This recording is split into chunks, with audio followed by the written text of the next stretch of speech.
یہ تھے جناب جنرل سیکرٹری ہند اور فارمر فیڈرل منسٹر ہند ڈاکٹر محمد امجد صاحب میرے ساتھ موجود ہیں. السلام علیکم ڈاکٹر صاحب, کیسے ہیں ڈاکٹر صاحب؟ آپ ٹھیک ٹھاک ہیں سر؟ آپ دونوں کو پروگرام میں خوش آمدید کہتے ہیں اور بڑی ایک مزیدار انشاءاللہ آپ سے گپ شپ رہے گی سماجی تنظیموں کے حوالے سے. پہلا جو سوال ہے آپ سے وہ یہ ہے کہ عام طور پہ جو ایک عام آدمی, ایک عام پڑھا لکھا آدمی ہے, اس کا ایک تاثر یہ جاتا ہے کہ غیر سرکاری تنظیم جو ایک NGO ہے اس کا کام ہے پیسے کمانا. یہ واقعی کوئی ایسا ہوتا ہے کہ نہیں؟ اسی سے پھر ہم شروع آگے ہم چلتے جائیں گے. بالکل یہ تو ایکچولی معاشرے میں جس طرح ہم کہتے ہیں کہ ہر چیز, ہر فیلڈ میں, سیاستدانوں میں لگا لیں, میڈیا میں لگا لیں, ہر جگہ پہ کچھ نہ کچھ برے لوگ بھی ہوتے ہیں. NGOs میں بھی ہوں گے, یعنی کہ NGOs میں نہیں ہوتے, لیکن ہم میجورٹی اگر دیکھیں کہ میجورٹی کی بات کریں کہ جی آج سے پچھلی تھوڑی سی ہم ہسٹری اگر کرتے ہیں, کوئی 90s میں ہم دیکھتے ہیں, 90s میں ایک مثال اب لے لیں, human rights commission of Pakistan.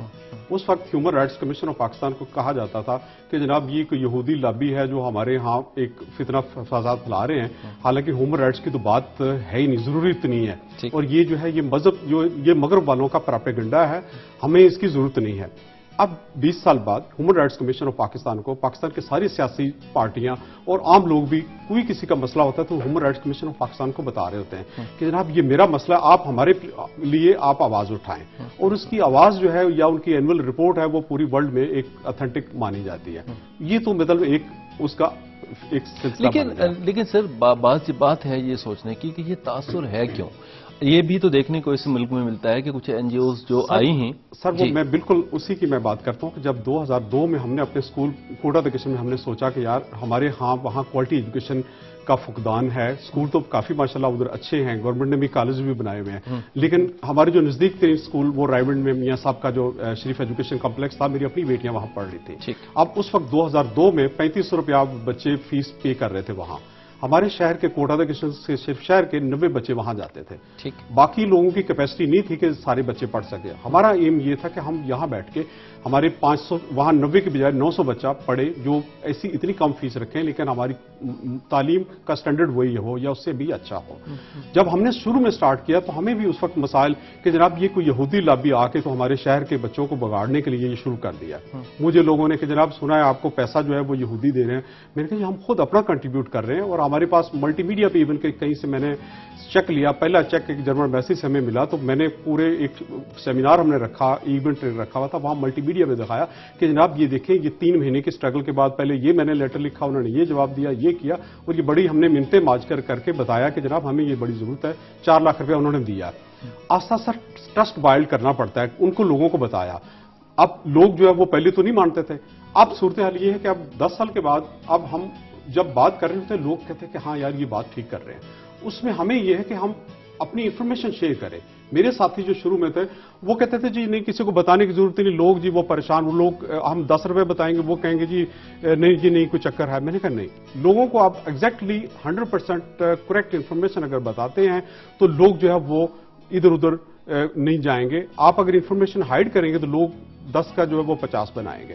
ہماری جو ویب سائٹ اسکول کی بنائی ہوئی تھی, جب بھی ہم نے کہا کہ جناب جو کہیں سے پیسہ ملا ہے ویب سائٹ پہ ہم نے ڈال دیا.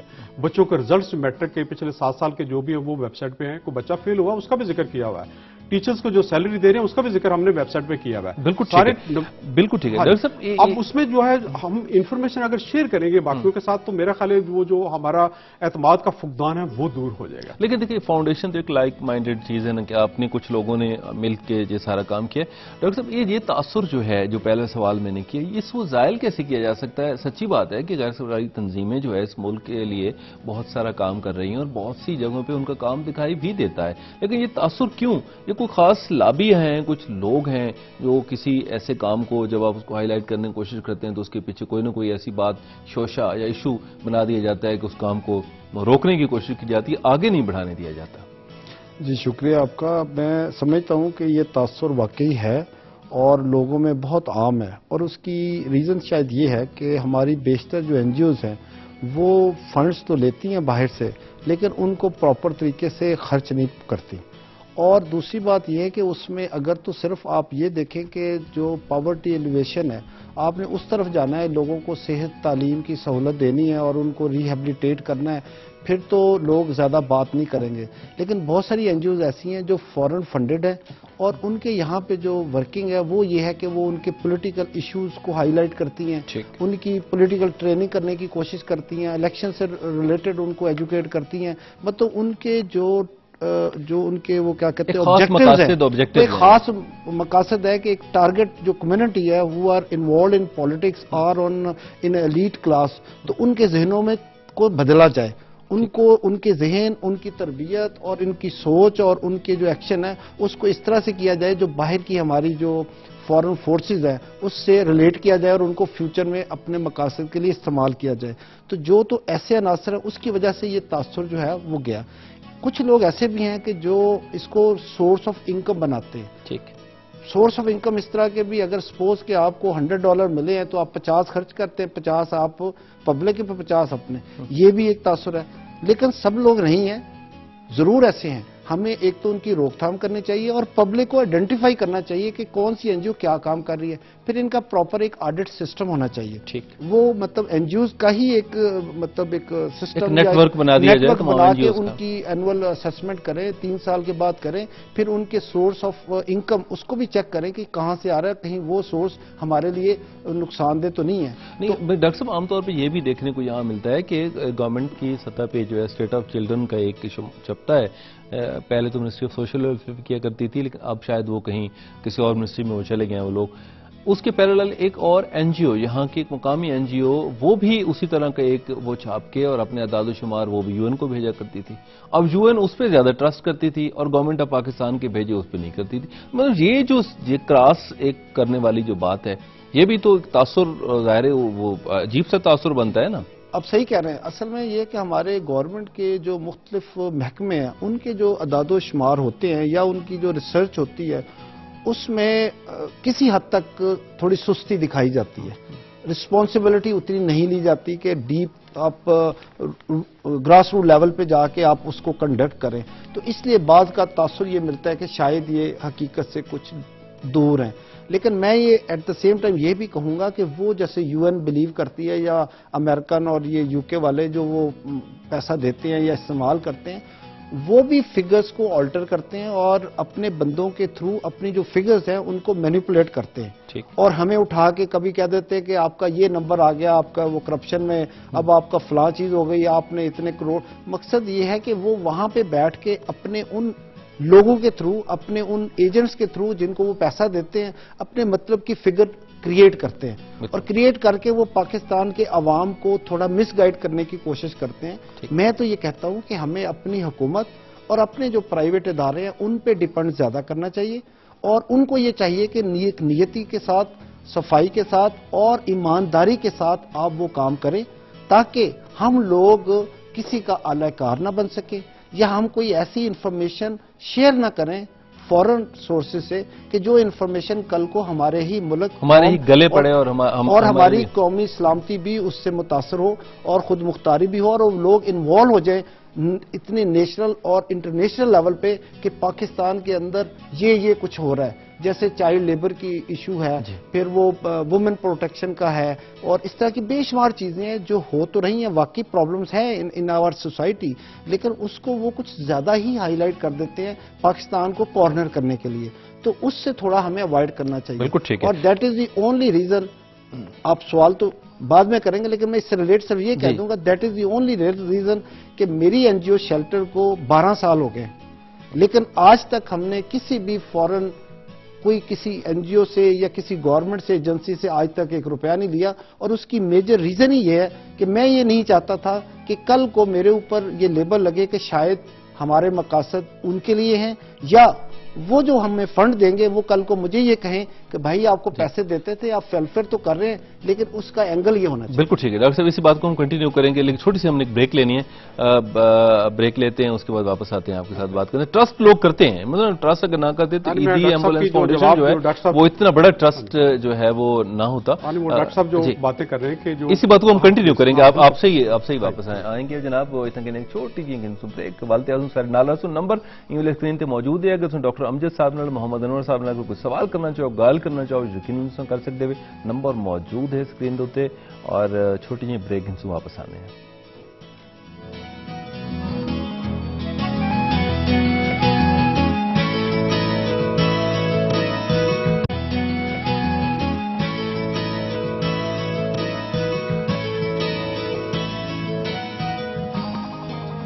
جی ویلکم بیک جی آئی نو خیر سلام سے واپس آ گئے اسے اور جناب گال کو تھوں جڑے نے جتوں سے گال کو کیتا ہے من کہتا جی سر آپ